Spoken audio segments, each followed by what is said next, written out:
Okay. So thank you to everyone for attending the Community Foundation's virtual meeting tonight. And as always, we appreciate your patience if we have any technical hiccups.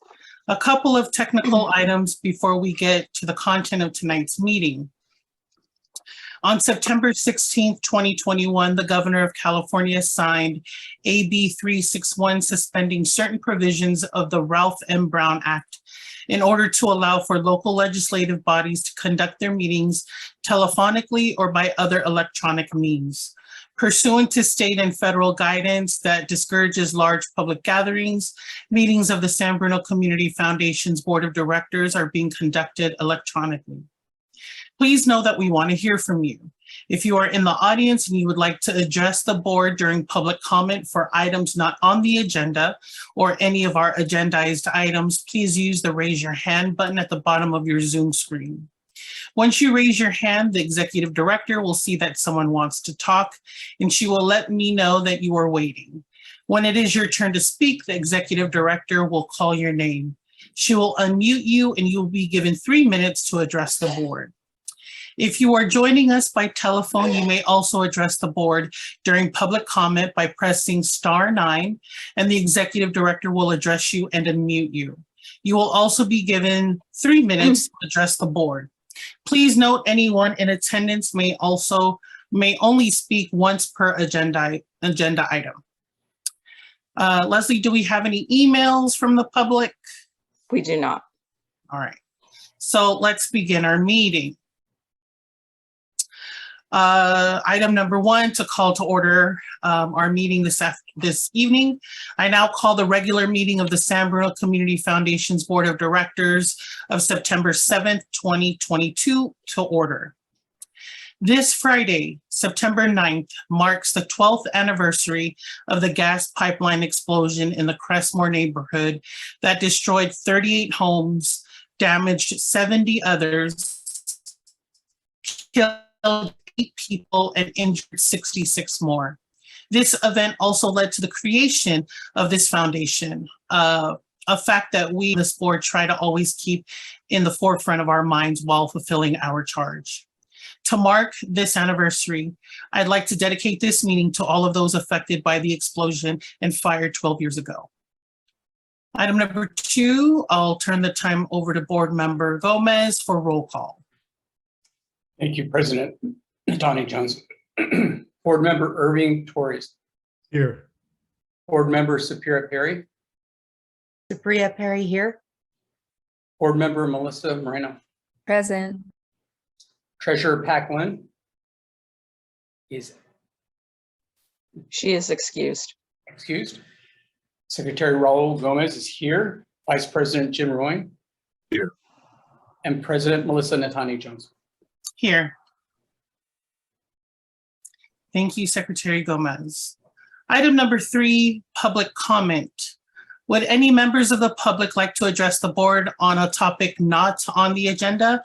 If so, please indicate by using the raise hand button at the bottom of your Zoom screen. I do not see any raised hands. All right, then we'll go ahead and move on to item number 4. Some introductions and presentations. So 2 new school administrators assumed roles in our San Bruno Public Schools this summer. And as education is a priority for the foundation's grant making, and we have looked for ways to partner with San Bruno's public schools, we want to introduce them to the full board. Up first is Matt Duffy, the new superintendent of the San Bruno Park School District. Matt has spent over 30 years in public education as a teacher, principal, and district administrator. Originally from New York City, former superintendent of the West Contra Costa Unified School District, where he served for 5 years. Prior to West Contra Costa, Matt served as the associate superintendent in the Milpitas Unified School District for 3 years.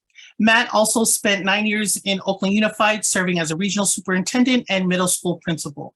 Matt, we welcome you to San Bruno, and we are thrilled to get this opportunity to meet you and hear a few words about your goals and vision for this district. Matt, the floor is yours. Well, thank you so much for having me. Can you hear me okay? Okay, great. Yeah, thank you for that lovely introduction. I really appreciate it. It's been just a pleasure being here so far.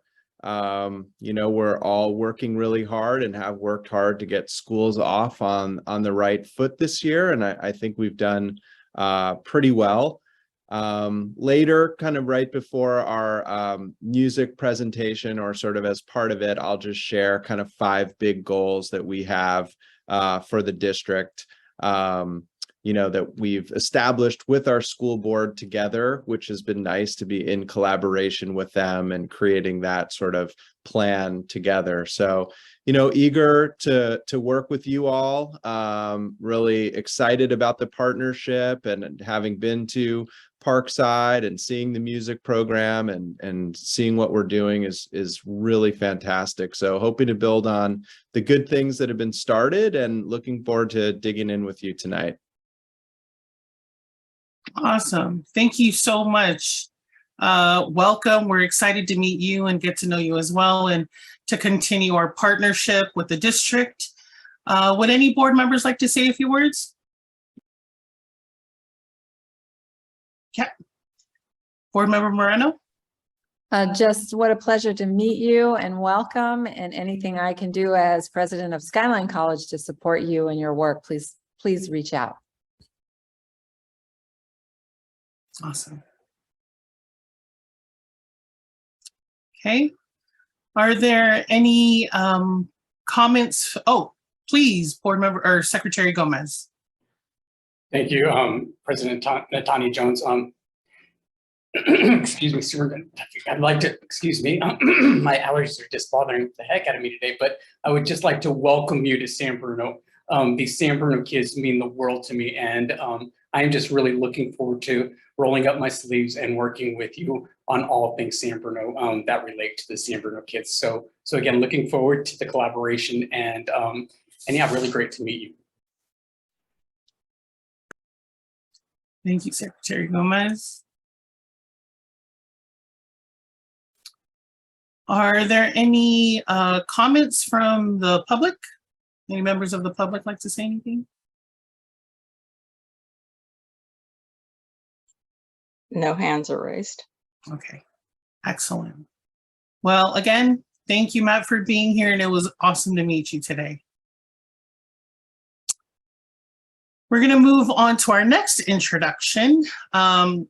Just as a student transitions from San Bruno Park School District to Capuchino High School, here we are. I next want to introduce our second guest, Jose Gomez, the new principal at Capuchino. Jose is new as a principal, but he's hardly new to Capuchino and San Bruno. Jose grew up in San Bruno, graduated from Capuchino in '97, and is a member of a longtime San Bruno family. Interestingly, he was quite a baseball player back in the day and played as a minor league baseball player for the Florida Marlins organization. Jose began his career in education in 2005, and he has been a teacher and most recently the assistant principal at Mills High School. As a former Mustang myself, I want to welcome Jose to our meeting and invite him to say a few words. Good evening, and I apologize. My internet is all of a sudden giving me a weak signal for something. So if you don't hear me or if I cut in and out, please let me know. But first off, I just want to say thank you for the introduction and the warm welcome and the invitation to speak tonight. But also, I want to really thank you all for the amazing work you have done as a citizen of and a resident of San Bruno. The work that you all do to support students and support our community is tremendous. And with some of the scholarship opportunities that you provide our students is really life-changing. So I want to commend you on the work that you all do, and just acknowledge that and appreciate the work. Yes, I'm excited. I'm the new proud principal of Capuchino High School, my alma mater. It's great to be back. It's new facilities. I've had a pretty long career in education since 2005. Finally get to return home. My commute is pretty cool, 5 minutes if that, from from my house to Cappuccino. One of my main goals early on this year is really making sure to connect with staff, community, and students, and continue to build community of one at Cappuccino. Looking at making sure we're student-centered and supporting all of our students, looking at how to include and diversify our IB program, just to name a few. And then most importantly, be visible in community events, be visible on campus, be responsive to my staff and my parents and students. And then also just continue to learn and listen, practicing my deep listening skills of what the needs and the unique needs of our community is. And it's ever changing, right? With post-pandemic and COVID situations, right? With social emotional learning is important now, right? Even more. Social emotional help is even more important, making sure our students and families feel connected and have resources there. So, I'm look forward to building off that work. And then I look forward to continuing supporting our district's anti-racist work and with our development. And that's with some of the grant money that we've received from the foundation. We're going to hopefully continue to build off that. And that's, all I really wanted to say tonight. And again, thank you all for the work that you do. And thank you for the opportunity to present tonight and introduce myself. And I look forward to meeting you all in person. Thank you so much. We are excited. I know I'm personally excited because I'm a Mustang for life. And just that it's so awesome that the principal of Cappuccino High School is from the community, which is not something that's common, but someone who represents the community, knows the community so well. And I think that's just so awesome. So welcome, excited to continue to partner with you. Any comments from the board? Yes, Secretary Gomez, and then Melissa, did you have your hand up? Okay, yes. Thank you, President Jones. Jose Gomez, I just want to thank you for, again, a great introduction. And I just am really looking forward to working with you as well. And just like Natani Jones mentioned, again, Cap in the house, alumni. Won't name the year again to date myself, but again, we all, again, within San Bruno, it's such a great city. And I know you know that, and just so happy to have you here in this role, and looking forward to working with you. And the one surprising thing is I am utterly surprised that we have not met as of yet, being San Bruno born and raised myself, and into everything baseball in San Bruno. Yeah, just very surprising that we have not met, but looking forward to actually meeting you personally someday soon. So thank you again. Board Member Moreno? Thank you, President Natani Jones. Congratulations, Jose. Such a pleasure to see you here. As president of Skyline College, we're excited to continue our relationship, and anything I can do to support you as a board member for this community foundation and in any other way, I look forward to, really building that relationship with you. So thank you so much.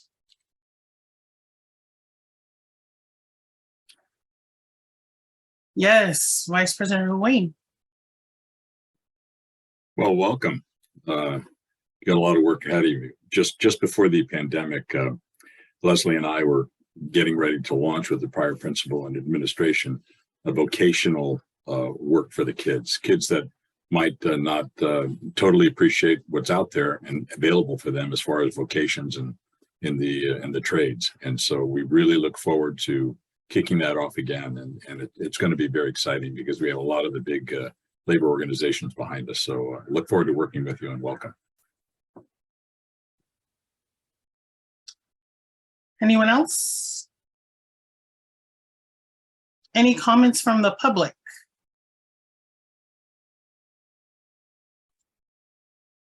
No hands are raised. Awesome.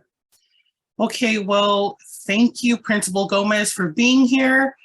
For the record, I think we went to school together, and I'm familiar with your family. So this is really good to connect here, and look forward to continuing our partnership with you. And we want to certainly support you and set you up for success, as well as partner with the foundation. So thank you for being here. Thank you again for the opportunity. Okay, we will now move over to item number 5, approval of our minutes, and I'll turn the time over to Secretary Gomez.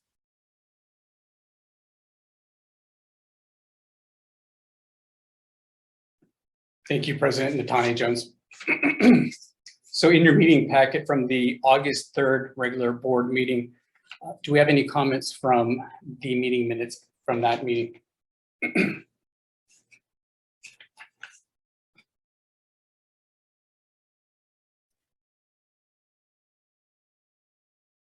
Doesn't look like any, Secretary Gomez. Looks like no comments. Yeah. So if there are no questions or comments, may I have a motion to approve the minutes? So moved. Second. Excellent. Thank you so much. And now, Secretary Gomez, if you can do a roll call vote. Absolutely. Board Member Irving Torres. Aye. Board Member Sapira Perry. Aye. Board Member Melissa Moreno. Aye. Treasurer Packlin is excused. Raul Gomez is an aye. Vice President Jim Roy. Aye. And President Melissa Natani Jones. Aye. All right. Thank you so much, Secretary Gomez. We will now move over to item number 6 for the Executive Director's report, and I'll turn the time over to Leslie. Thank you, and good evening to everyone. It's good to see everyone on this very warm evening. I've got a couple of items I'd like to cover in my Executive Director's report tonight. The first of which is an introduction. We have new outside counsel, and I'm pleased to formally introduce to all of you our new outside counsel supporting us on public law matters. Heather Minner is a partner at the San Francisco law firm of Shute, Mahale, and Weinberger, which specializes in public agency, environmental, land use, and renewable energy law. Heather has been with the firm since 2008 and has served in a city attorney, assistant city attorney capacity for the city of Cupertino and the city of Half Moon Bay. She will be advising us on matters related to the Brown Act, Public Records Act requests, conflicts of interest, and other ethics issues. Another partner at the firm, Seth Petta, will serve as her backup. Heather will be attending our board meetings and serving as the same role that Mark Zaffarano did when he was city attorney these past 9 years. So welcome, Heather. We're thrilled to have you with us, and we'd love just to hear a few words from you if you are willing. Thank you, Leslie. Yeah, I'm thrilled to be here. I've been representing community groups and public agencies for my entire career, and I am so pleased to have this opportunity to serve with the Community Foundation. And please don't hesitate to reach out to me. I hope I have the chance to get to know each of you a lot better. And I'm really looking forward to sitting in on your board meetings and hearing about all the great work that you're doing and that you're supporting in the city of San Bruno.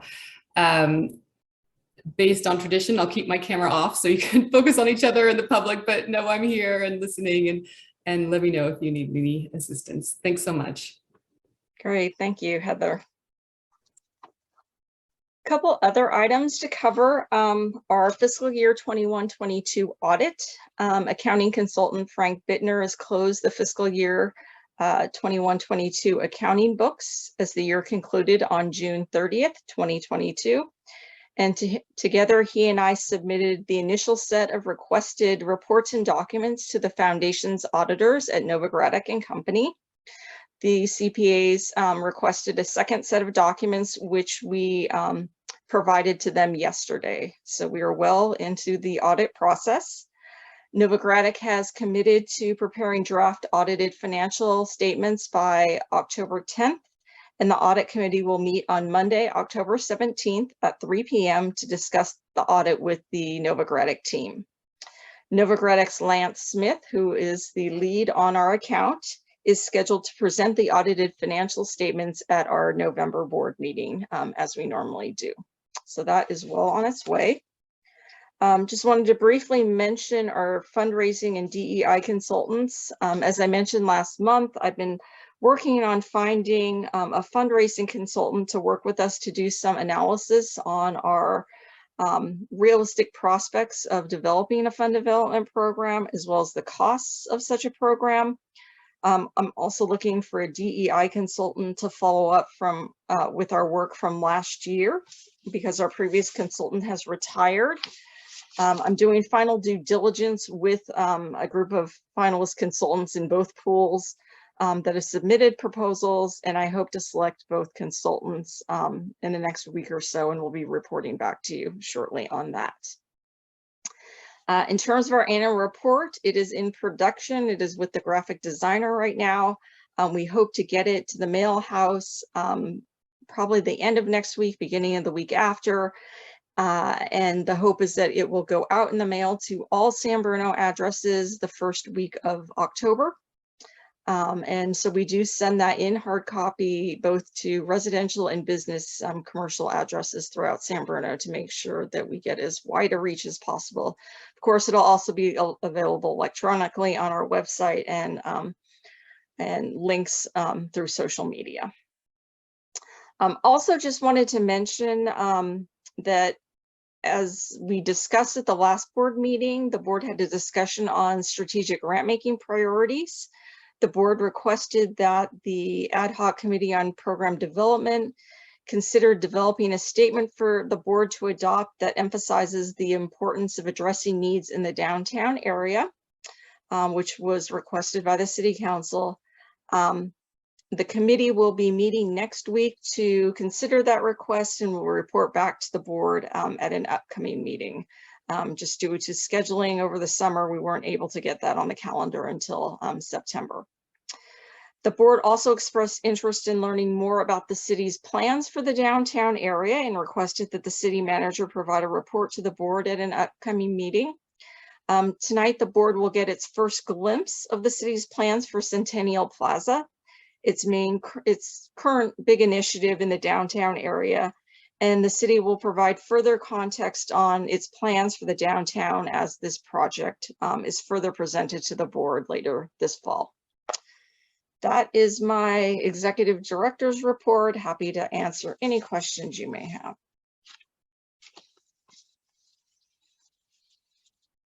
Are there any questions from the board? Yes, Board Member Torres.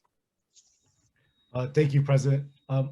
Leslie, quick question for the mailers. How are they, I guess, where are the addresses coming from? Are they coming from like the city that's producing those addresses, or is it like an outside? It's a professional mail house is able to get the mailing list of all addresses. Got it. However, Thank you. magically they do that. Anyone else? Okay, thank you. Are there any comments from the public? Questions? Nope. Okay, great. Nope. Thank you, Leslie, for your director's report.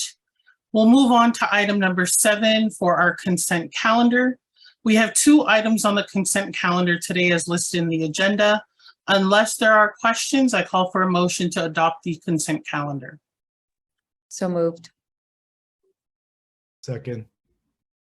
Great. Okay. I will now turn the time over to Secretary Gomez for a roll call vote. Thank you, President Tanya Jones. Board Member Irving Torres. Aye. Board Member Superior Perry. Aye. Board Member Melissa Moreno. Aye. Treasurer Pack Lynn is excused. Secretary Raul Gomez is an aye. Vice President Jim Ruane. Aye. And President Melissa Natani Jones. Aye. Thank you so much, Secretary Gomez. We will now move on to item number 8, conduct of business. We're going to receive a report from Investment Committee and presentation from Sandhill Global Advisors.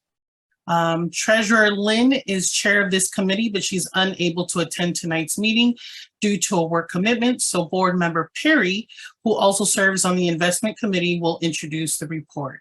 So I'll turn the time over to you, Board Member Perry. Thank you. The Investment Committee held its most recent quarterly meeting on August 17th. There were 2 items of business on the agenda. The first was to receive the report from Sandhill Global Advisors regarding the firm's investment outlook and the foundation's investment portfolio performance. We have here, as you can all see from Sandhill, CEO Brian Domkowski, as well as Kristen Sun. Thank you both for being here. They're going to directly report to the board. So I'm going to move on and talk about the second item that we discussed during the investment committee meeting, which was the foundation's need for a cash flow related to the grants for the RAC, for the Recreation and Aquatic Center. The investment committee periodically has been reviewing and reviews the updated cash flow projections for the project. It does so on a quarterly basis, and then provides guidance to staff on how much cash we need available for the anticipated RAC grant obligations. During this August 17th meeting, the committee had a very thorough and thoughtful discussion related to transfer of the remaining 20.7 million that would need to be transferred from the strategic pool to the liquidity pool over the next 12 to 24 months or so to cover the remaining RAC grant payments. There was I can attest to the fact that there was a lengthy deliberation. It was a really it was a very thorough discussion, I believe, by the committee. And after much deliberation, the committee advised that the entire balance of funds, the entire 20.7 million, should be transferred from the strategic pool to the liquidity pool immediately, as opposed to over increments in the upcoming months. The committee noted that the strategic pool had recovered some of the unrealized losses experienced earlier in the year, that the funds would be needed well within the 12 to 24 month time horizon for the liquidity pool, and that it would be prudent to move the funds as one amount more immediately in order to protect from further market volatility. The committee also noted that once the funds needed to complete all the RAC grant payments are transferred to the liquidity pool, the remaining balance in the strategic pool, combined with the balance in the quasi-endowment pool, would give the board a clearer picture of the foundation's assets post-RAC. Following the committee's advice, on August 27th, Executive Director Hatamiya instructed the Sandhill team to transfer the 20.7 million from strategic to liquidity by September 15th. Sandhill ultimately decided to raise the funds necessary for the transfer immediately prior to the Federal Reserve Board of Governors' late August meeting. This thankfully protected those funds from the dip in the markets that occurred after the Fed's remarks about inflation at that meeting. The 20.7 million, which was transferred from strategic to liquidity, was done so at the end of last week. Now I'd like to welcome, and it's my pleasure to welcome Brian Domkowski, the CEO of Sandhill Global Advisors, and Senior Wealth Manager Kristen Sun. Brian will give Sandhill's annual presentation to the board, which we hope you will find informative and reflective of the excellent insights that Sandhill has provided the investment committee, and definitely feel free to pose your questions to them. Well, you have set a high bar, Director Perry. Thank you. And thank you to the board for the opportunity to address you and members of the committee this evening on the state of your investment assets, as well as our current market outlook and our annual update on our firm to the board of directors before we open up for questions or comments. So let's begin with a few summary graphics that capture our ongoing discussions that we have with your investment committee on a regular basis. This is a look at how we think about different ways the world could unfold and talks a little bit about the kind of economic environment that we find ourselves in. And we are meeting today at a time when bearish sentiment in the first half of the year has been quite extreme. I think, as we all know, people are dealing with the risks of a recession, elevated inflation, we've got a war, we've got energy scarcity, supply chain disruptions, just to name a few. And those things have taken their toll. And as we look forward, as we're showing on this graphic, we are now targeting a positive, but a slower growth environment of just 1 to 2% going forward. And that's how we positioned your portfolio. As the next chart depicts, thanks in large part to all those issues, the markets have had a tough go of it since the beginning of the year. Although more recently, we have regained our footing from some oversold conditions that we saw back in June. Against this backdrop, as Director Perry was just mentioning, your investment committee remained committed to your investment strategy when the emotions of the markets were elevated. And they were patient and they waited for a much better opportunity to raise the organization's funding commitments at better levels. And we just wanted to add our compliments to the committee and its leadership. I know Treasurer Lynn is not here, but she and with Leslie met with us several times throughout the summer, which resulted, I think, in a really prudent outcome and some great execution in a tough environment. The environment we just passed through, which on the following slide highlights, is a sort of a stunning slide. This is the worst first half of the year that we've seen since the Cuban Missile Crisis, if you can believe it, since 1962, 60 years ago. So what is interesting about that on the right-hand side of this page is that often when you have a really rotten first half, it does set you up for a slightly better than expected second half if things don't turn out to be quite as bad as the emotions in the moment have implied. And that happens more often than you think. The following slide is just a look at what happened in the last economic cycle, and it shows that the market doesn't always get it right. The market discounts the fears of the moment, not what actually unfolds. And that allows the market to sometimes undershoot reality a little bit. And that's where we think we are. On the following page, key thematics for the year. So we're focused on a number of key drivers for stock and bond markets that could impact your outcomes in the coming year that we address with your investment committee on a regular basis. But in our opinion, these are the big three.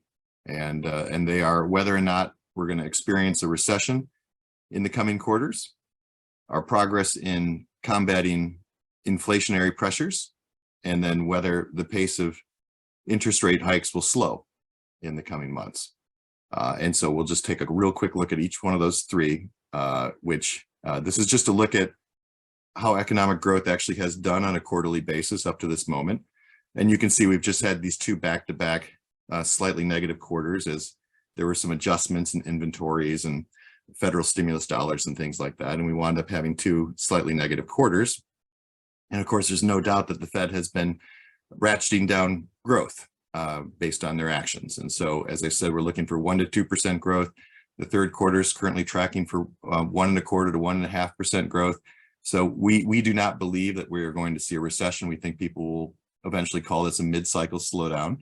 And we don't expect any recessionary environment to unfold. On the inflationary front, there's been a incredible sort of excessive combination of stimulus and supply bottlenecks and labor market shortages and global energy issues, you name it, that have pushed energy prices and all sorts of things really through the roof. We're seeing inflation numbers we haven't seen since 1982. So there are reasons to believe that we're seeing peak inflation right now. But other than these Fed's really aggressive actions and some resolution on the supply chain, we really won't know that for a couple more months. However, we do expect, as we say, the blowtorch of inflation to cool off in the coming months. And then lastly, interest rates. And this graphic just gives you an idea of how dramatically interest rates have changed throughout all the various maturities just in the last 6 months.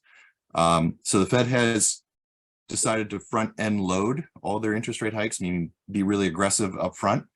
And this in turn has made mortgage rates go up and the prime rate go up, and that filters through the economy over time. And it impacts the way corporations and individuals make expansionary decisions. And it's designed to do that. It's designed to slow things down. We're currently still expecting 1.25% more in interest rate hikes between now and the end of the year.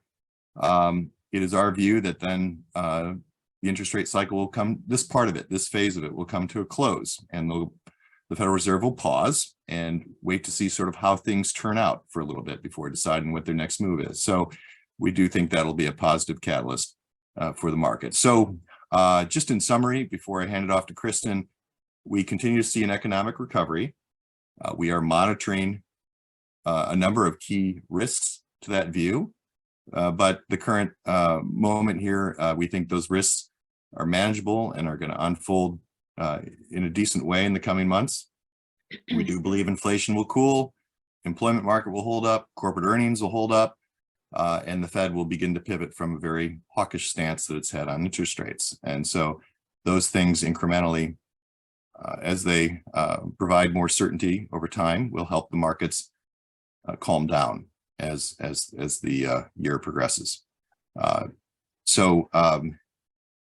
Maybe what I'll do there is, when we think about that, I'll just hand it off to you, Kristen, because we combine that view basically with the structured approach that the board put together many years ago to give the foundation a lot of flexibility to navigate a challenging world.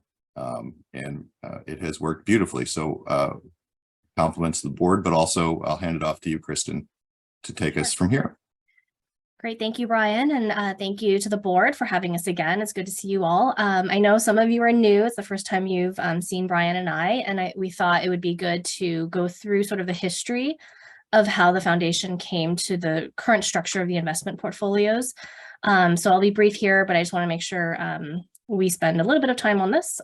So as I think everyone knows, there are 3 separate investment pools. They each have different goals, timelines, and cash flow needs.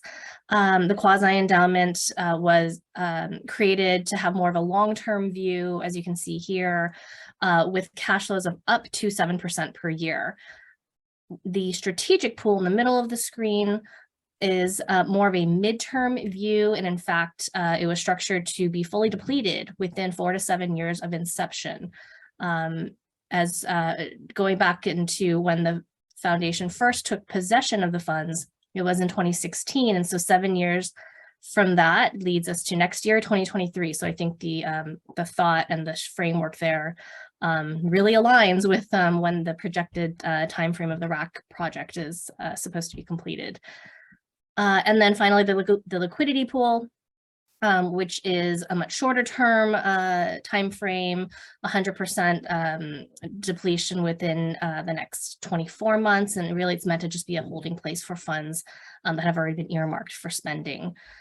So it's a little bit of the history. And again, the idea is as cash needs are needed, money could be moved from the strategic to the liquidity, as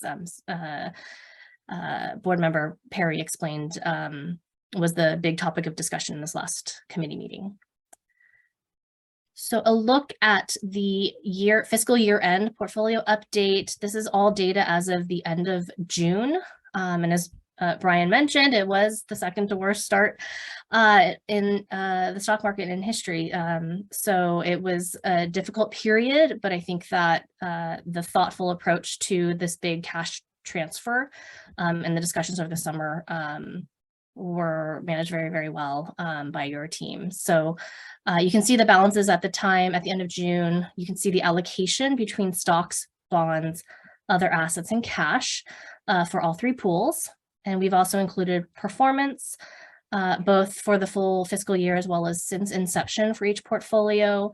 And then lastly, that's just a checkbox that shows all portfolios are within the investment policy statement and investment operating plan guidelines. So that's just part of the governance checklist that we review regularly and update the committee quarterly to make sure that we remain within those guidelines.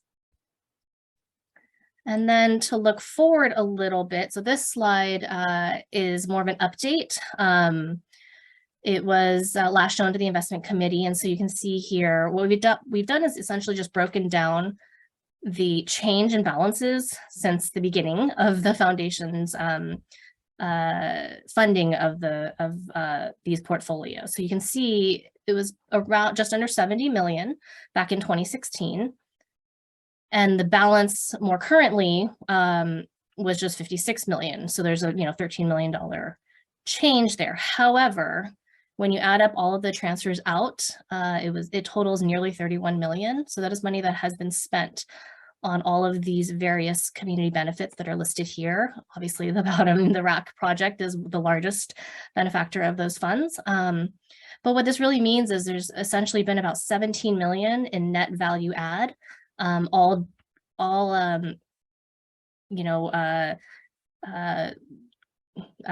by the prudent management of the portfolios and just the stewardship, I think, that this board and the committee that you guys have put together has allowed for that balance there. And then lastly, just some updated balance information given the volatility this year. And ultimately, though, as board member Perry mentioned, this big transfer of 20.7 million was taken care of already. And so I think it's a bit of a sigh of, a moment to release a little bit of breath, but obviously our work is not done. There's still a lot of money still invested. And this is why, we remain,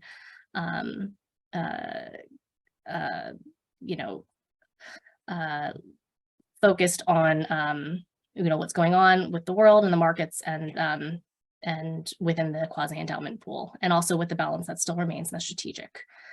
So with that, lastly, I'll just give a quick firm update as part of our annual presentation to this board. We continue to be fully functioning in a hybrid work environment. We now manage 3.6 billion in assets, and we've grown a bit to 32 employees, of which there are 14 internal shareholders. We, of course, remain committed to our role as an independent fiduciary. And then finally, as always, we continue we're honored to continue to work for this foundation and the broader San Bruno community. So with that, I will open it up to questions to the board for either Brian or myself.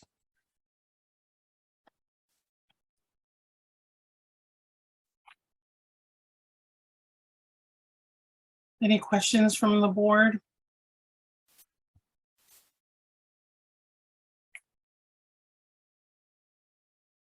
No?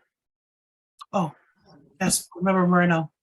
Hi, thank you. It's nice to meet you both and to hear your report. Appreciate you being here. And so I realize that was our end of year report, but can we talk about our current status? Because now we've transferred the 21 million, give or take, to liquidity so that we can pay down RAC payments, right, that we're obligated to pay. So I don't know, I guess I want to know now what? And so we're sitting on 32 million as an asset base as an organization, and maybe do some, I don't know, I'm just sort of curious what you think is our future. Well, I think from our perspective, as of now, we're keeping the pools of funds as is, right? There's about 8 million in the strategic leftover. And it's, I'll defer to the board in terms of whether that will be paid out for future strategic grants until we get directive from the committee and from the board in terms of, do we consolidate that into the quasi endowment? I think that's part of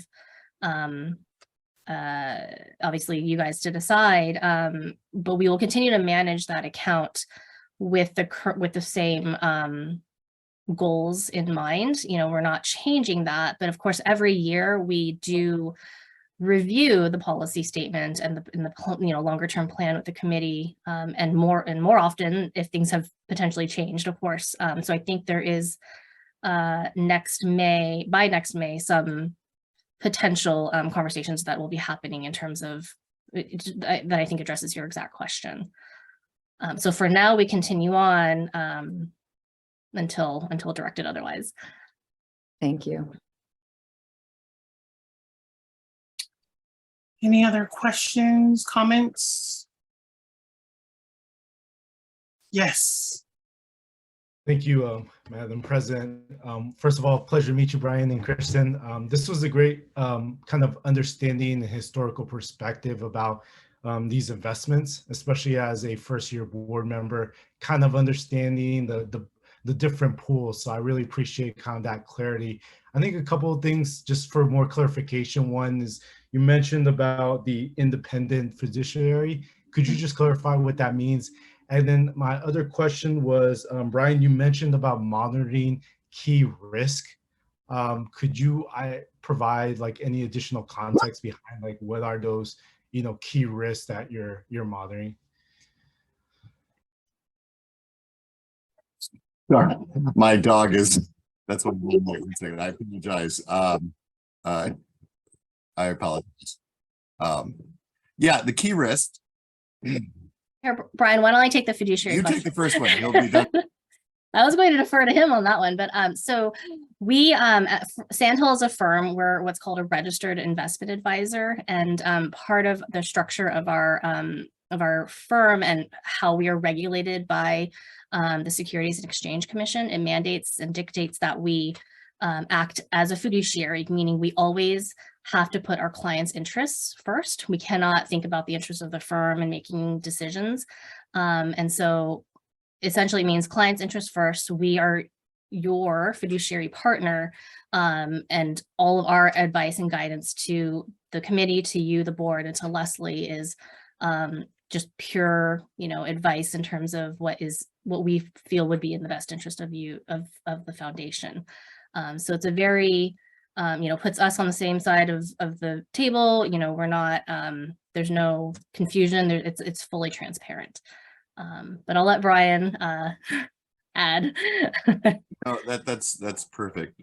We manage your assets as if we're managing our own. No conflicts whatsoever. No one pays us anything to put product in your portfolio. We don't take commissions, and there's no cross incentives anywhere. Just trying to get you the best possible results we can at the lowest possible cost, period. As far as those risks, the key ones, the three key ones, well, we could go into a recession. We could be wrong that we're not going to go into a recession. We may go into a recession. You don't know until you know for sure.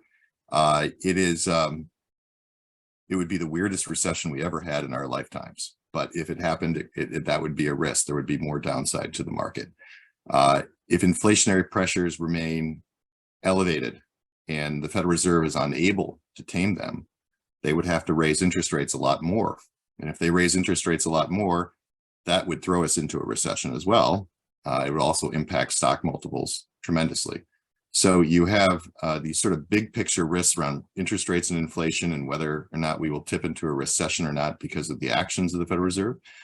And then you have these outside exogenous issues, which, these left field situations, something happens in Taiwan, something happens in Ukraine, on and on and on, that, are, when they happen, they are shocks to the system. Frankly, when the committee decided they wanted the 20 million raised, given the potential shocks in the system today, we just we just felt it was prudent to just take care of it now, so that you would have 100% probability of fulfilling your commitments no matter what. And then to Dr. Morano's statement earlier, which was just an excellent question. Now what? It's really a governance question. That is, I think, the existential question of this committee. You know, will these roll up into becoming endowed assets for scholarships and all sorts of things on an ongoing basis? We've done a bunch of financial testing. You know, does the board want this to drain over 10 or 15 years? What do those draw rates look like? You know, or are there more needs with the project? I mean, I think those are the sort of the three pathways forward. You know, you're in a great spot because you've met this big initial multi-year commitment. And now it's an interesting moment to decide what's next.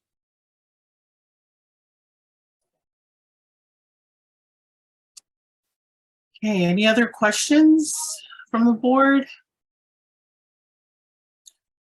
Are there any questions from the public?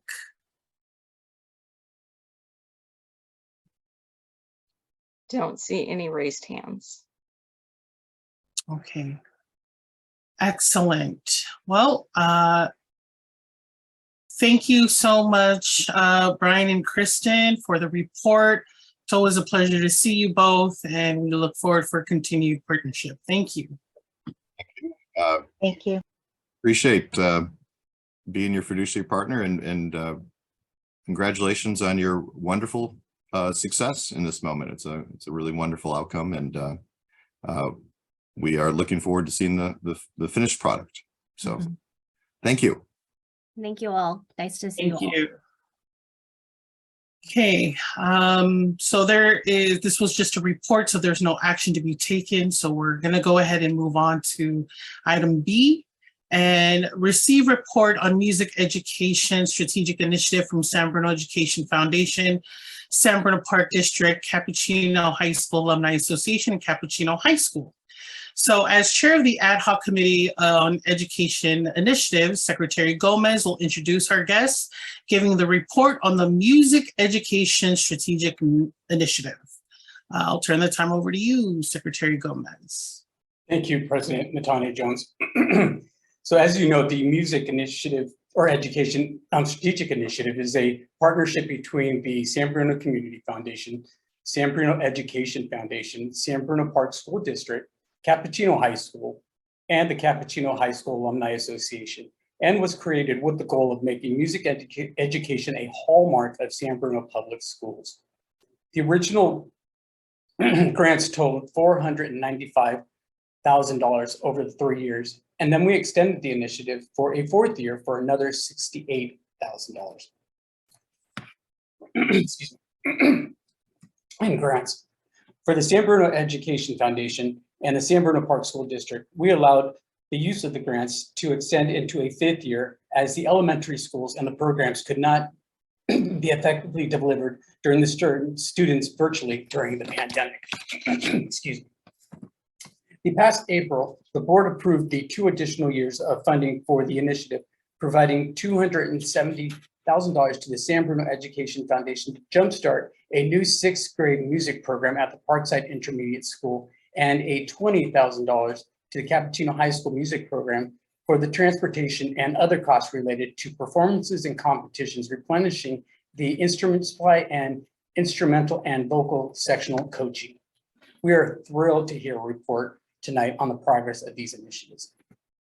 But first, I'd like to welcome back San Bruno Park School District Superintendent Matt Duffy and San Bruno Education Foundation President Brian Vanderlut, who will also report on last year's grant funding for the elementary school program through the Music for Minors and the launch of the new 6th grade music program at Parkside this year. Excuse me. And then lastly, we will hear from Cappuccino's school principal, Jose Gomez, Cap Music Director, Jonathan Su, and Renee Callentine of the Cappuccino High School's Alumni Association on the Cap Music program and their plans on funding this year. So without ado, I'm Superintendent Duffy. Thank you. And I'm wondering if we could also promote Angelica Zermenio, who is our Director of Educational Services and has been leading our effort. Oh, great. There she is. Outside, I think. We do have some slides that we wanted to share with you to kind of take you through a little bit of what we're doing and how we're thinking about the program in the district. And I'm hoping we could bring those up. And if we can, then we can get started, but also happy to talk without them if that's best. Just let me know. Matt, do you want to share on your screen just so you can control them, or would you like me Oh, to do sure, that? I could do that. Yep, give me 1 second.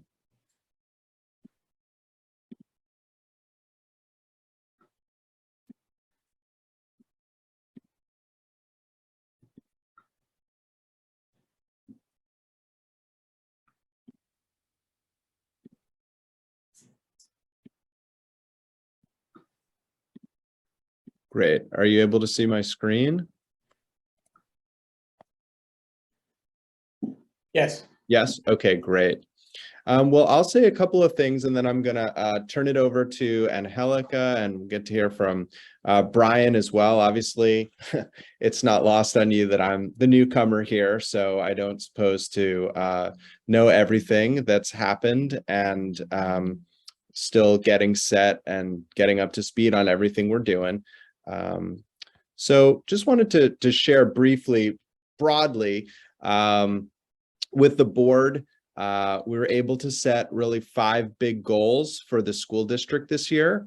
And those are first and foremost to strengthen and stabilize Parkside Middle School. It's really a focus of our efforts this year. To ensure high quality support for our English learner students. There's around 30% of the district students are English learners. Provide consistent community communication.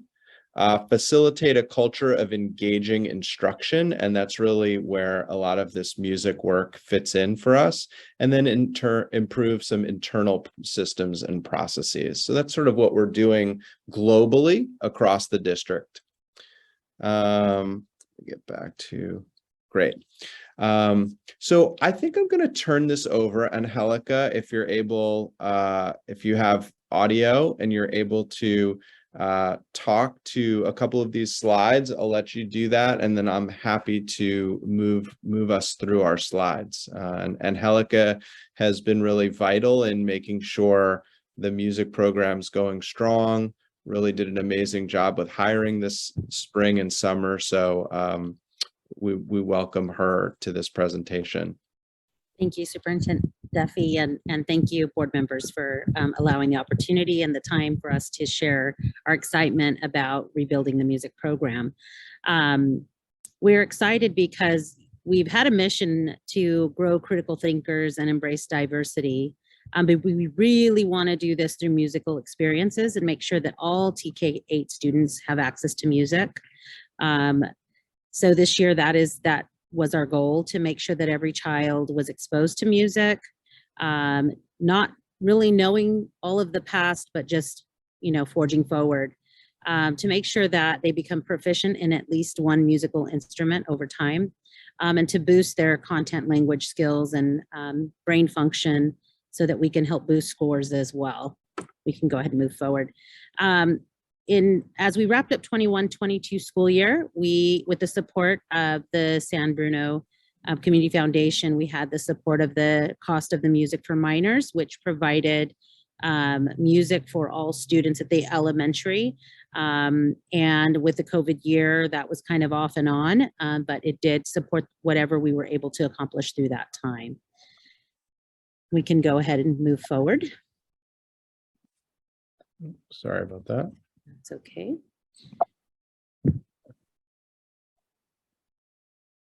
As we start to rebuild, we're excited. We're currently serving a little over 2,000 students.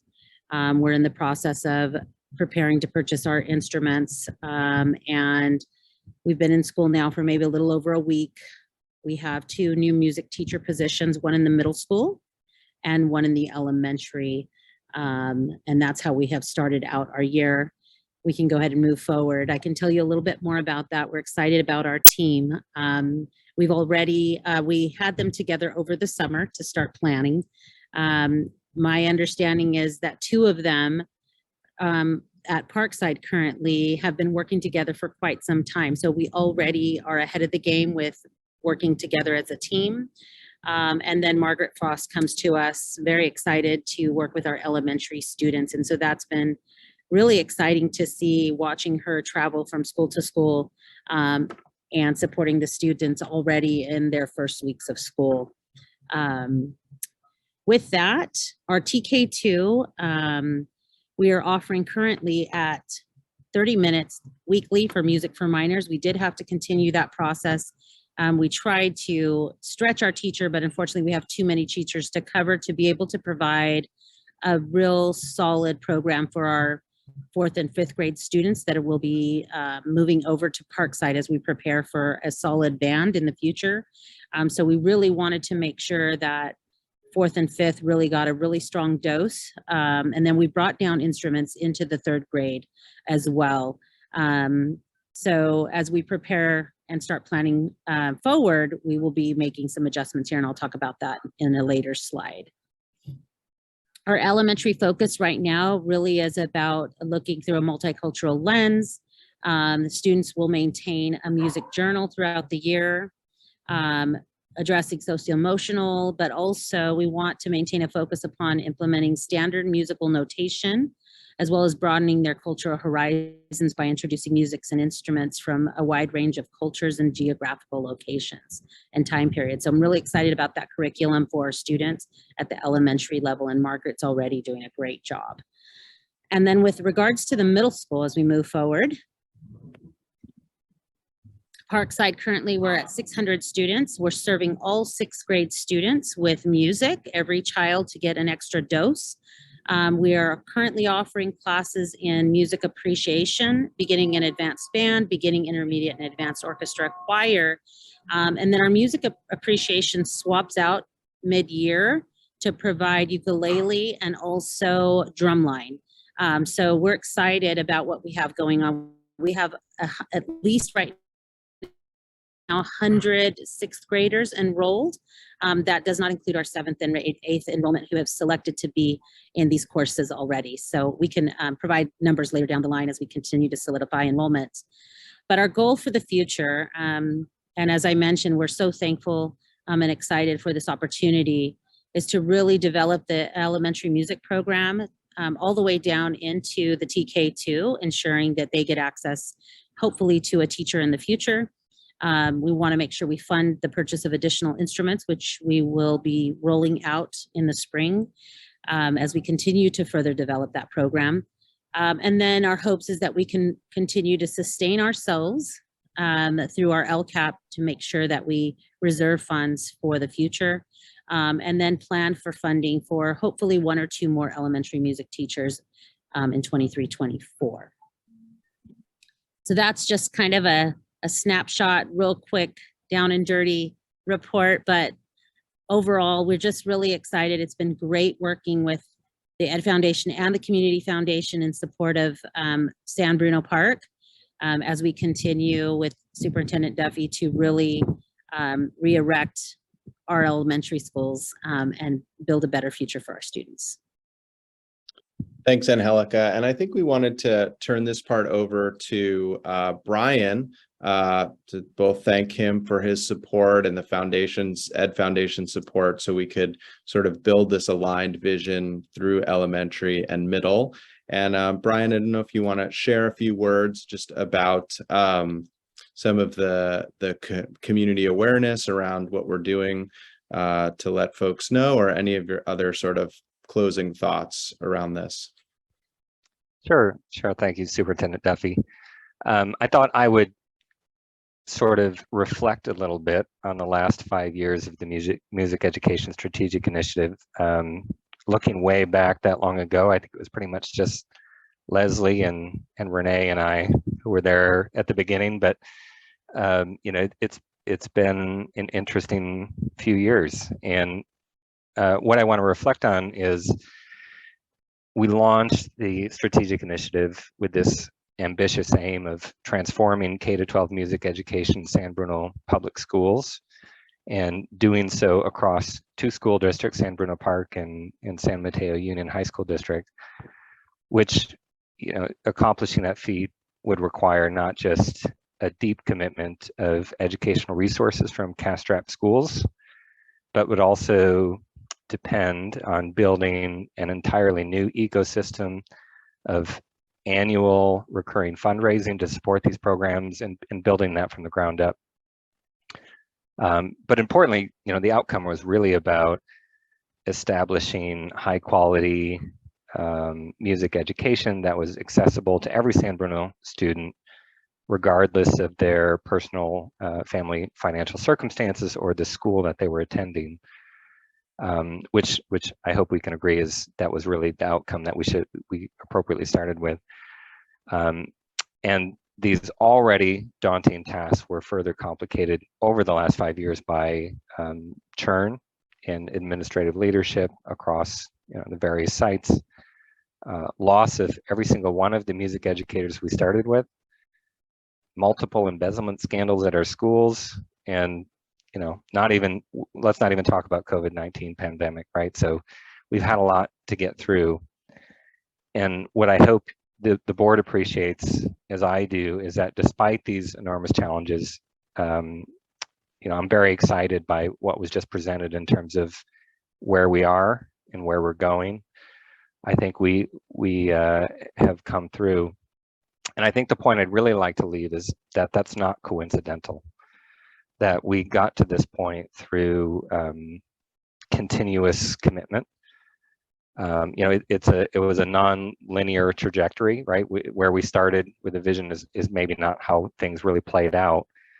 But the important elements, I think, that allowed us to succeed under these circumstances were really, firstly, and importantly, continued and ongoing support from the Community Foundation, seeing us through, checking in, how are things going, how can we help, right? Extensions of funding that we couldn't spend, extended grant opportunities to kind of plug gaps that came up, and allowed us to kind of get to this point. But also the really unshakable commitment of our community partners that we drew together early on, that established the foundation of that recurring year in and year out giving that has now allowed the Ed Foundation and our various ecosystem of partners to take the reins at this point, say, we got it. We're going to continue to provide ongoing support to ensure that these excellent programs that we've worked so hard to establish have continued ongoing support going forward. And it's really that the building of that foundation that I think, as much as the music programs I think are fantastic and something to celebrate for sure, the other piece I don't want to be overlooked is that foundation, that ecosystem we built, which has seen us through to this point, and is something on which we can build now for continued expansion of how do we really support our public schools going forward. So that was the key point I wanted to relay tonight, and thank you for giving us the time to speak with you tonight.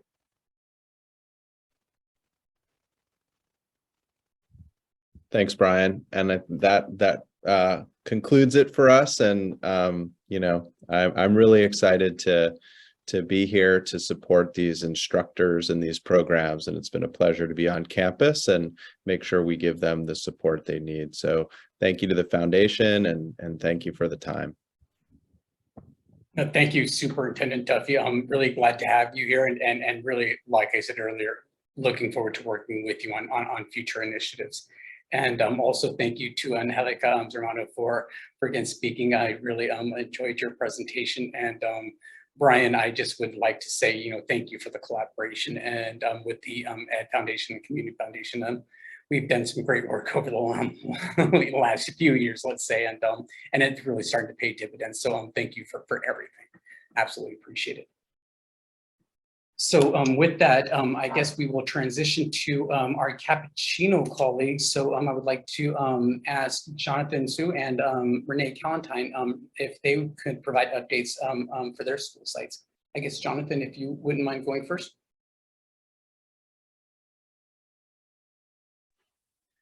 Hi, not at all. Good evening, everybody. I'm Jonathan Sue, music director at Cappuccino. Um, uh, I want to, before I share my portion or the Cappuccino portion, I want to kind of reaffirm everything that I was hearing from my Parkside colleagues. A lot of great things are happening. As a former middle school music educator, a lot of the things that they're offering are right on point. So I just want to reaffirm all the work that's going on down in the San Bruno Park district. As a former middle school teacher, at the middle school level, you can kind of create your own destiny. If they don't play well by 8th grade, you got to look at yourself. But as a high school teacher, you're really dependent on things going well down there. And so I've actually had the pleasure of meeting with the elementary middle school team. And, I'm super stoked to collaborate on future San Bruno Park and Cappuccino events, especially at our Performing Arts Center. To start off, I also want to kind of piggyback off of something Brian said earlier, and that was providing high quality music education, regardless of the family and regardless of the students' the socioeconomic background. And I think too often, either with regards to music, access is either not given, or if it is given, it's compromised heavily. And so I think starting off this year at Cappuccino, one of my big kind of philosophical kind of like burdens is really to make sure we provide access to every child who wants to be a part of our music department, but not just access to something that's compromised, but access to the best possible. And so one of the things I keep reiterating to my team at CAP is the importance of band, orchestra, and choir. If a high quality band or marching band was not provided at Cappuccino for students to be a part of, the next alternative to be in some sort of pageantry group would be to do like a Santa Clara Vanguard. And with inflation, that's oftentimes like $5,000 a summer.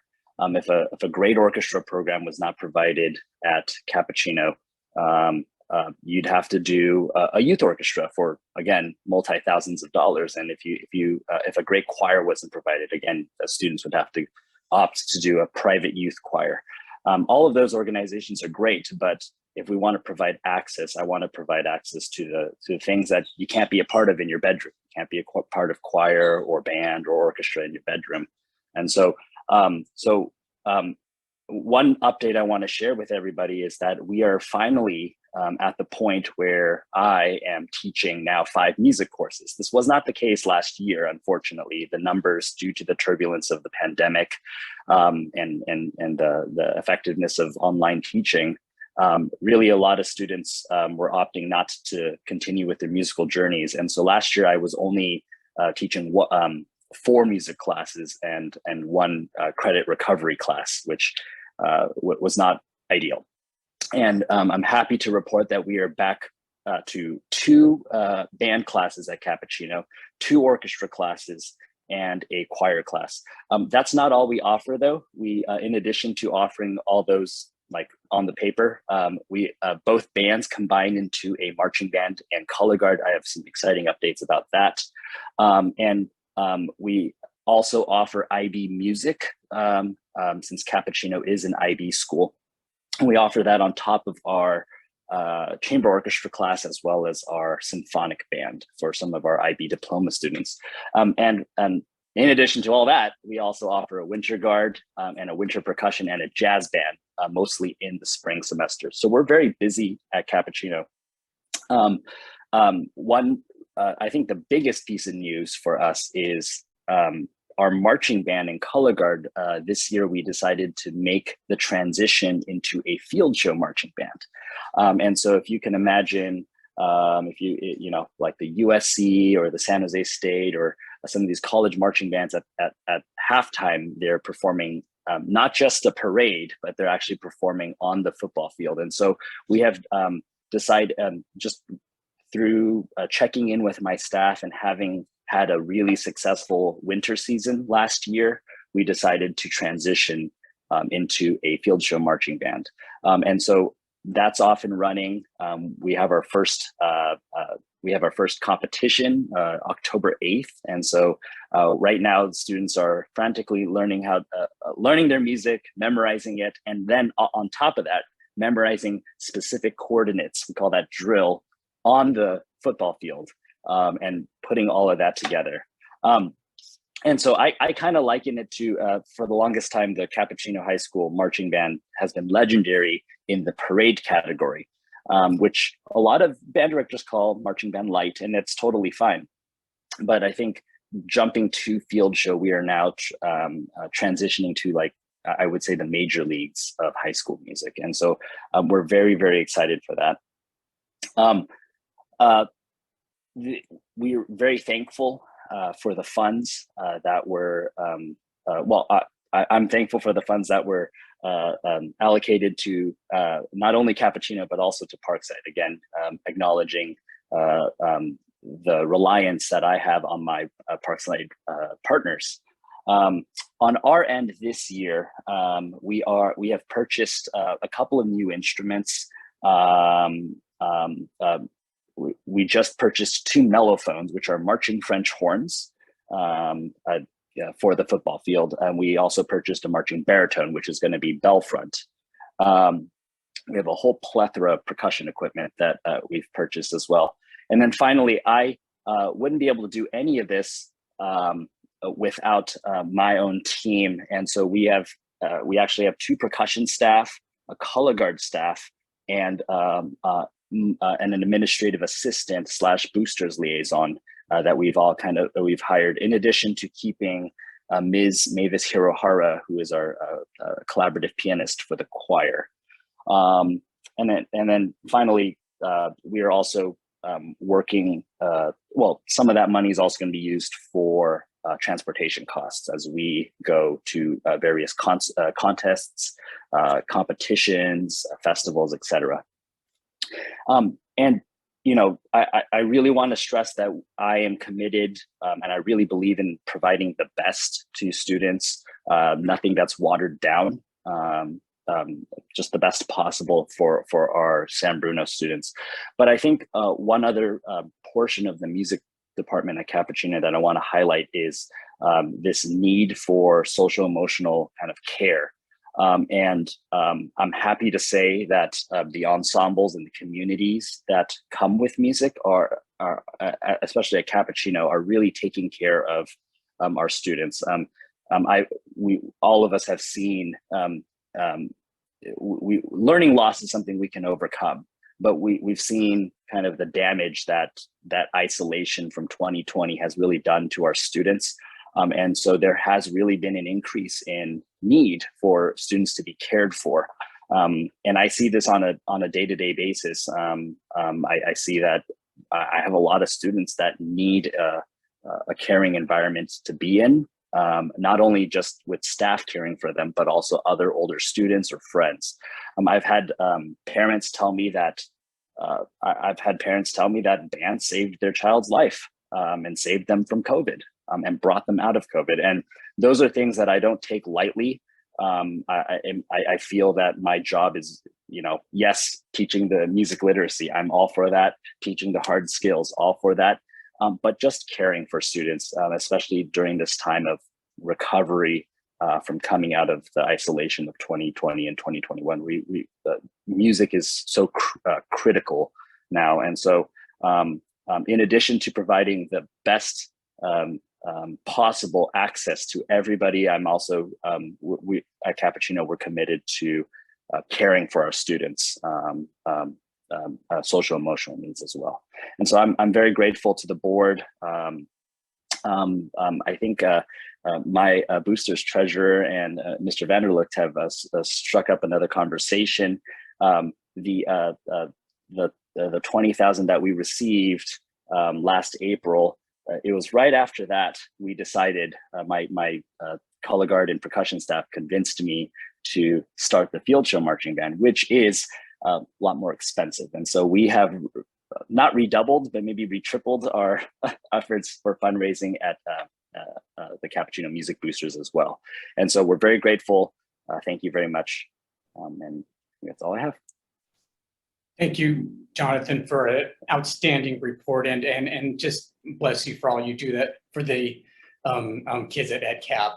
It's just incredible. And you might remember, again, I did attend a couple football games last year. So congratulations on all of that. You guys are doing a fantastic job. So we'll transition now to Renee Callentine. Hi, thank you. Good evening, everyone. Well, the interesting thing about coming last after several people is everything, a lot has been said. And so I just want to emphasize, that we have had a tremendous difficulty. We've been thrown obstacles in the last several years, even before COVID, with the administrative changes and so forth. But then especially with COVID, as Jonathan mentioned. And despite that, our music program going into this was so strong that we're still seeing the success even after these years that we've been hit hard with outside obstacles. Many of our students who graduate from CAP go on to play music at the college level, or even form bands outside of college. And it's really terrific. And I do track these students, and I can tell you that they are from all walks of life. So it really is, to the extent that it was meant to, bring our students up and offer them all something, it certainly has been successful. I also want to just mention how important it really is to have the financial support of the Community Foundation to Cappuccino High School specifically. And as you guys probably know, we are part of the San Mateo Union High School District. We are one of 6 sort of regular high schools, and then there's some other continuation high schools and so forth. But we, might be described as the redheaded stepchild of the district, and I'm allowed to say that since I have red hair. We don't have the resources that many of the other schools have, and but our band program is second to none, and it is fantastic. And it is really something for the community to be proud of. It's something for the students to be proud of. It's a way for the students to excel. And it would not be possible. We just simply could not raise the money to get this thing going without the aid of the Community Foundation. So thank you guys so much. We really appreciate you. And no, thank you, Renee, for the report. And again, all that you do for the community, it's absolutely appreciated. So to President Natani Jones, want to turn it over to you for questions. Great, thank you. Are there any questions or comments from the board?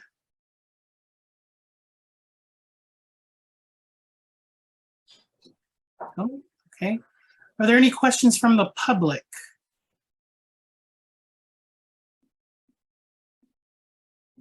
No hands are raised. Okay.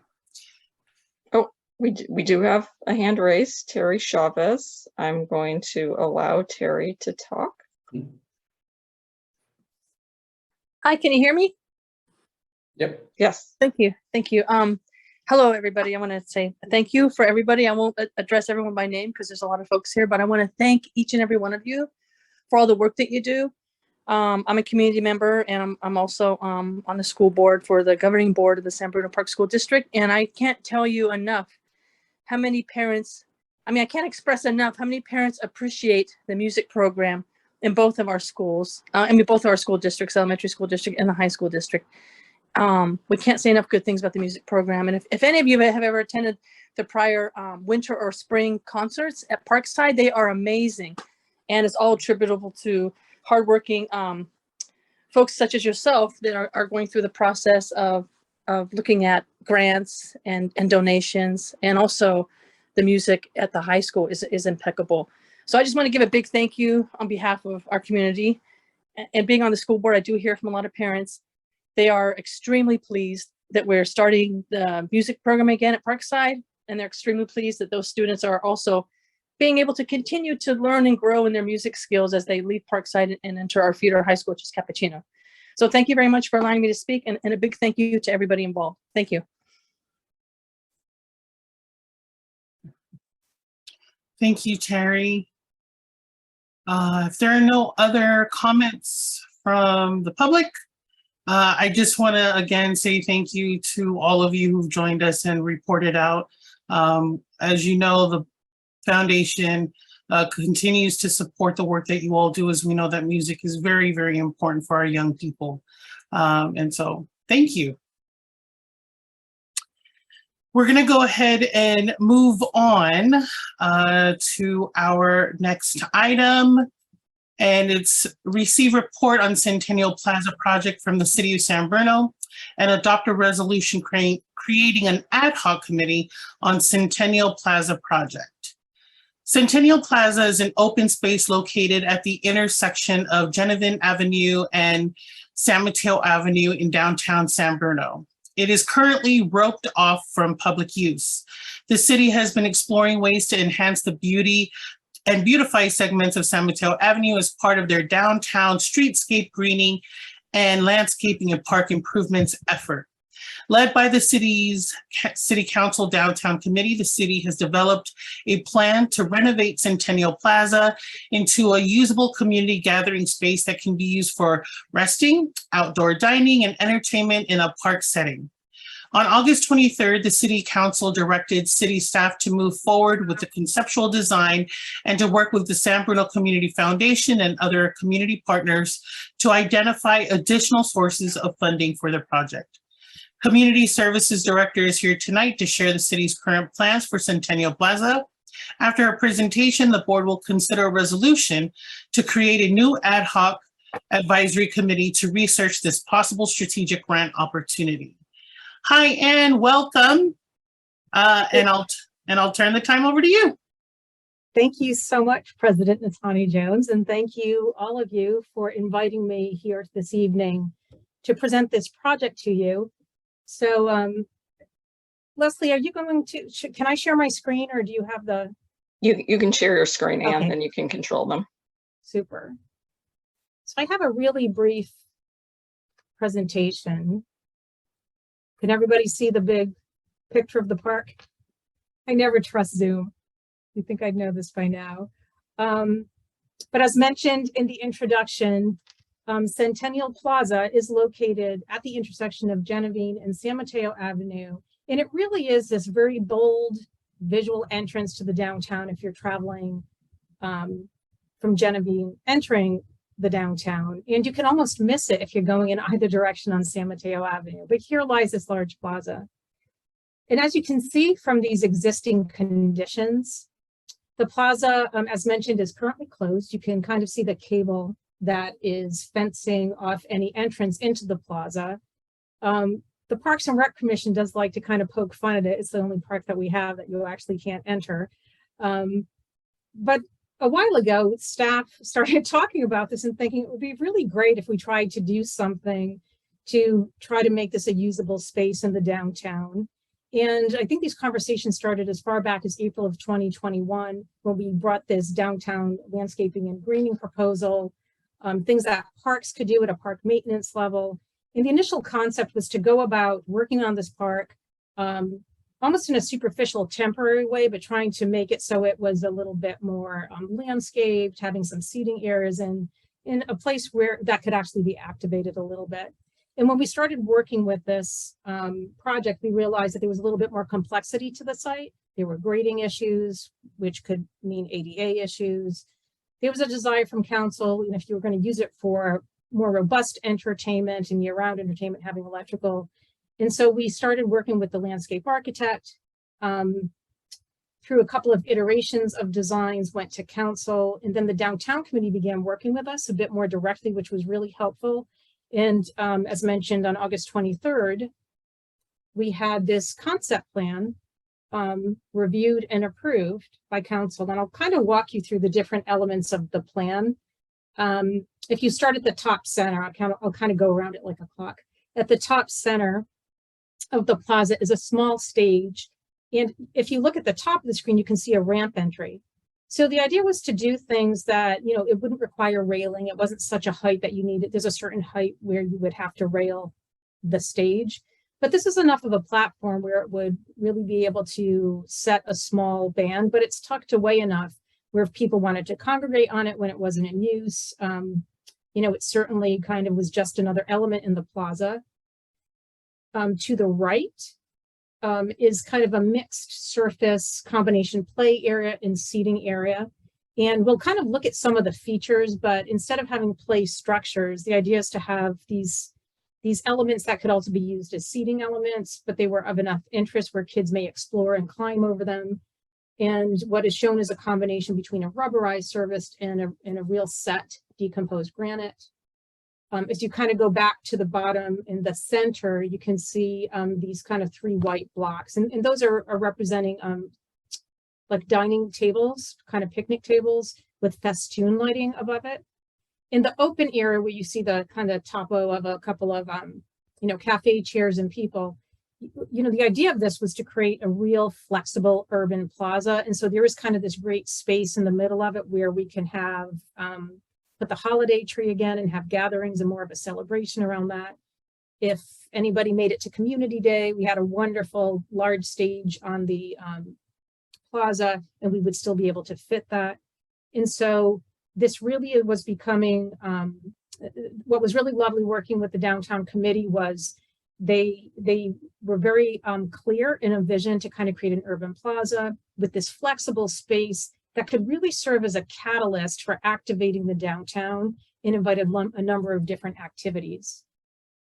The next couple of, this slide actually shows some of the different materials that we had discussed. And so these forms in the upper left corner are kind of those seating elements. They look like real large overblown stones and pebbles that are they're really kind of tactily, they're really kind of smooth. And so they're really kind of fun for children to explore, as simple as they are. Up at the top, you'll see the different types of plantings. Some of them are purposeful. Bioswales really do need to be incorporated into the design for water filtration, and there's really good space to be able to do that. There'd be ornamental plantings as well. This little stage, there's another rendering that shows the stage with people on it, but it's just a small stage with a little bit of a trellis covering, so we could do acoustic music throughout the year. Of course, we would try to include elements like bike racks in there. There's a couple of photos with the different types of pavers and surface treatments that we would have. And then, of course, some of the different seating elements. And I did want to call to attention these concrete cube bollards. And if I was to go back in the rendering, you can see that this is San Mateo Avenue is to the left of the image. And so because of the wind in this area, the thought was to do some plantings of trees there, a little bit of a windbreak. And then I don't know if you can see these little squares. They're the tops of these cubes that would serve as bollards and also little seating areas as well. So there's a dual function of safety and functionality with those. Okay, so then the last couple of images are kind of like the current and the after the renovation. So this is if you're standing at the corner of the plaza, like on San Mateo, looking into the plaza. And this is the same vantage point after a renovation. So you can see a lot of that kind of scruff that's there in just the bark. It has this really beautiful paving, open area. And I think this vantage point really shows the scale of the stage. And then we did speak with the muralist, and when we get to the point where we start renovating, we will be decommissioning those. And we would like to work with the Culture and Arts Commission to do a competition for a new mural that can go on that large wall that's there. And then this vantage point is at the end of the alley that's in between the plaza and West Coast Cafe, looking towards San Mateo Avenue. And this would be the after picture. So to the right, you could see that informal play area and seating area. So a parent can enjoy their lunch by watching your child burn off some energy. And then it's kind of a nicer view of the festoon lighting and the picnic table seating in this one. Oops. You know what, so before I ask if there's any questions, I just wanted to give you just a basic rundown of where we are with the estimate for the project. So for the entire project, we're estimating the, you know, from this point forward, which is completing the schematic design, construction drawings, and building it, we estimate it to be about $912,000. City Council had already allocated $150,000 towards this as we were kind of investigating what this could be and really the scope of the project. And so we're looking at a funding deficit of about $762,000. And so again, I thank you for your time to present this. I know that you're going to consider it possibly for a strategic grant. And so I'm happy to answer any questions for you this evening. Thanks, Anne. Are there any questions from the board?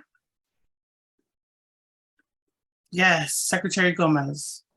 Yeah, I have one quick question for you, and great presentation. I love the renderings of the new plaza. I mean, they look fantastic. Yeah. And you know, being a San Bruno born and raised for all my life, I really truly love it. But I do have a question about some of the equipment that is going to be installed. Sure. It looked like, if you can roll back to the slide deck and go to the one picture that had the different pieces that will be installed. Just 1 second. Here we go. You'll need to share your slide deck again. Yeah, it was taking me a while to find them. Sorry, Anne. It's okay. I think you want this one, right? Yeah, that one, Okay. exactly. So the informal play, what material are those? Those are rocks, right?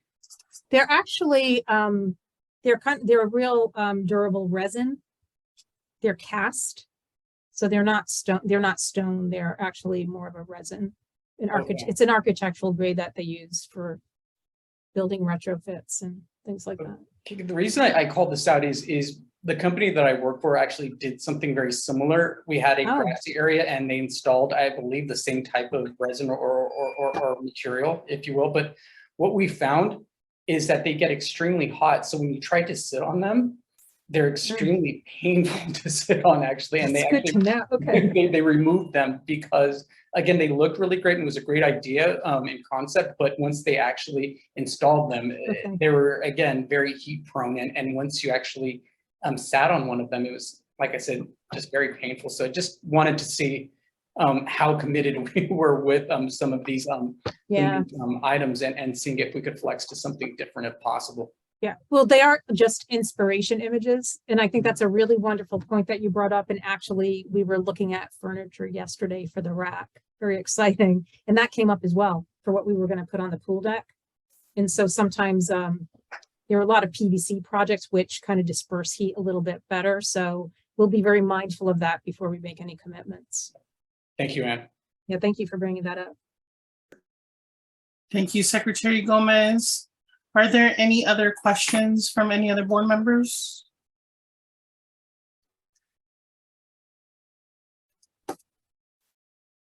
Nope. Okay. Are there any questions from the public?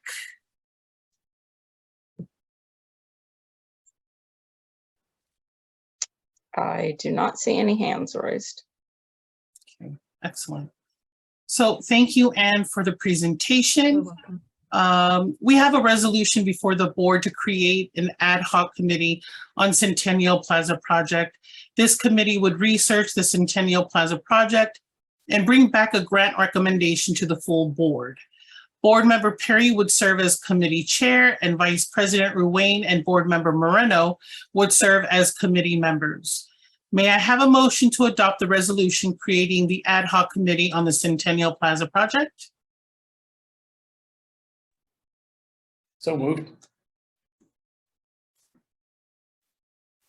Second. Awesome.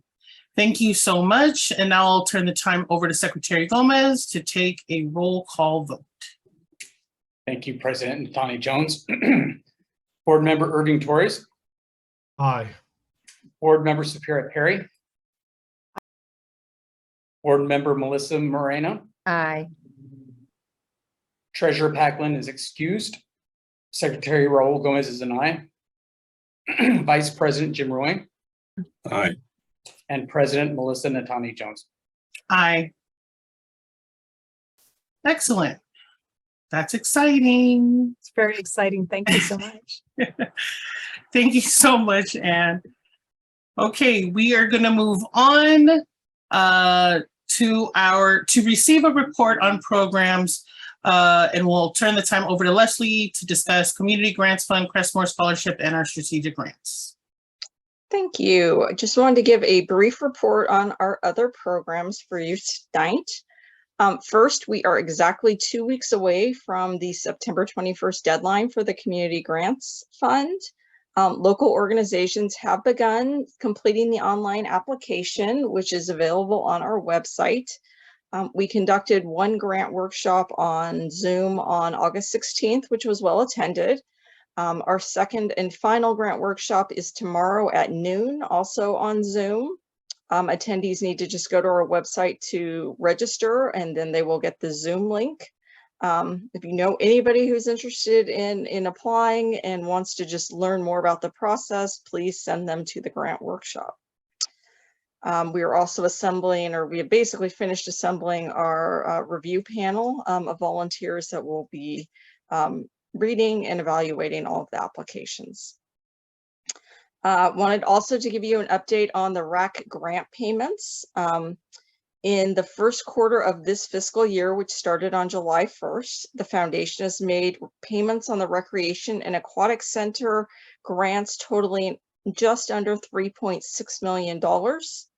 Since early 2018, all RAC grant payments have totaled just above $24 million. The remaining balance of RAC grant payments to be paid is just under 26 million, estimated at about 22 million this fiscal year and 4 million in the next fiscal year, 23-24.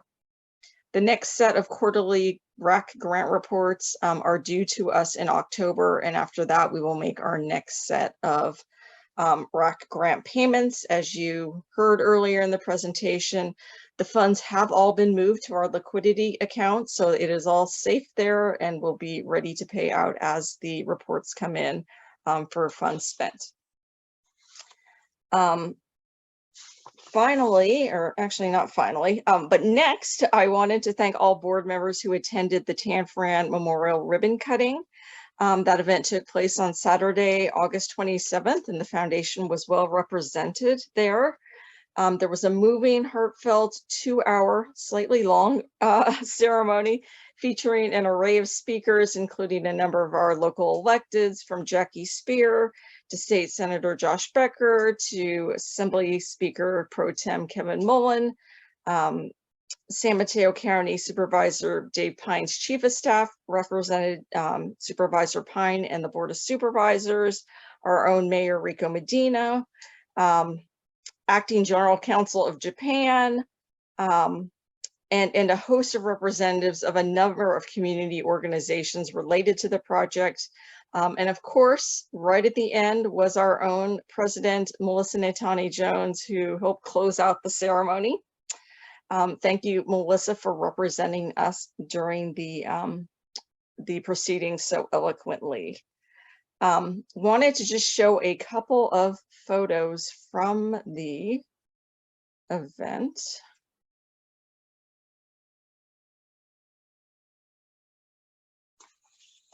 So these are the members actually of the Tanforan Assembly Center Memorial Committee. These are the volunteers who have been working feverishly to get this project accomplished. They've been together for over a decade trying to make this a reality, and they got to actually cut the ribbon that opened it.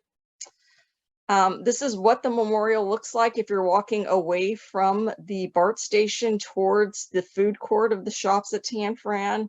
You'll see the main feature of in the background of the horse stable. So this is a replica of a horse stable that internees lived in. It's a little more open than what a horse stable actually looked like. That was due to security reasons and requirements by BART of not having a completely enclosed building right there. Outside of the mock horse stable were panels that list all of the 8,000 individuals who were incarcerated at Tan Fran. So all of them are listed on those boards outside. This is the paver stone that the foundation was able to have engraved based on our donation to the project. So that is literally right in the middle of the whole array of paver stones. So please check that out if you go visit. And just wanted to also highlight the statue itself. It's a photo, it's based on a photo of two young girls in their Sunday best on their way to Tan Fran, based on a very famous photo by Dorothea Lange from 1942. And that is sort of the centerpiece of the memorial. To the left is a Japanese cherry tree that will bloom white in the spring. So that'll be a beautiful setting once that does bloom. So that's what the memorial looks like. I hope that you will visit it if you haven't. I mean, even if you went on the day of the ceremony, there was a huge crowd of about 750 people, including more than 40 former internees there. So hope you go back and visit at your leisure and take a look more closely. We will have the Tan Fran Assembly Center Memorial Committee come back to us at a future meeting to report on sort of the conclusion of the project, but just wanted to share with you today some of the pictures from that event. And then the last grant I wanted to mention was the Parkside Athletic Fields Improvement Project. We did an off-cycle grant in August, as you know, to the San Bruno Education Foundation to fund critical improvements on the athletic fields at Parkside Intermediate School to be done in time for the fall soccer season and the 22-23 school year. This project is a collaboration of a variety of community organizations, including the Education Foundation, the San Bruno Park School District, San Bruno AYSO, the Lowland Soccer Club, and San Bruno Softball League, all of which use the fields. At the time, we anticipated that the Crestmore High School fields would not be available for use this year. That has always been sort of the centerpiece of the youth soccer community in San Bruno, because that site is being sold by the school district to developer to develop. As it turns out, it appears that they are going to be able to use the fields for the fall, but they still do need to use the Parkside fields for their older teams, and those improvements were needed also for the school year. So the need was in the end ended up being not quite as pressing, but still very much needed for our schools.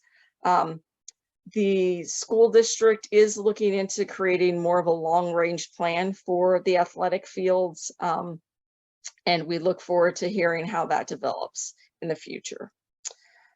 So that, just wanted to give you an update on that. We did, after the grant was approved, we did execute the grant agreement with the Education Foundation and have dispersed the check to the Education Foundation. And the improvements were done in a collaboration between volunteers from the AYSO as well as San Bruno Park School District facility staff. So it was a great community collaboration to actually get the work done, which they have gotten done in time for the season to start this weekend, in fact. So that's where we are with our other programs, and I'm happy to take any questions that anyone has. Any questions from the board? Well, I have a comment. I'm wearing my Tan Fran memorial shirt that I was given. And I just want to again shout out to our board for being there. I think the unified message of the foundation to support a project like this was certainly pronounced. And so I just want to shout out our board. Really happy to see that so many of you came, as well as they honored us with a smaller version of the Mochita Sisters. So we, Leslie has that, but that was given to us. And so anyway, just want to shout that out. It was a great event. I was happy to see so many people, and got a little emotional when I saw so many of the internees return to be there just to honor that space, even if that's not where they were interned. So anyway, that's all I wanted to say. And again, thank you, Leslie, for supporting me. And so she helped me certainly with speech. So thank you.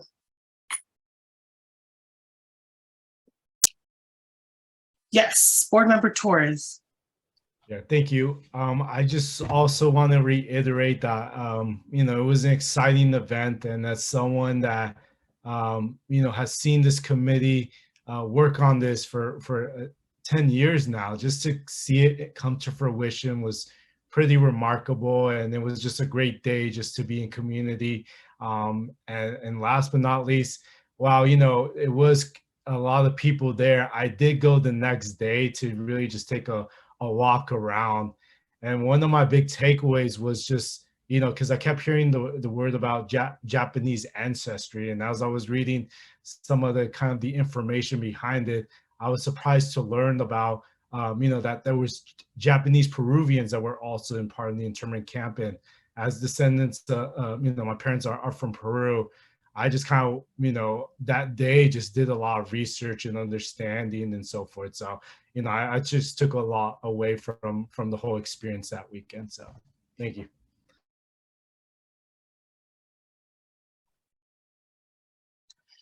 Okay, if there are no more comments from the board, are there any comments or questions from the public?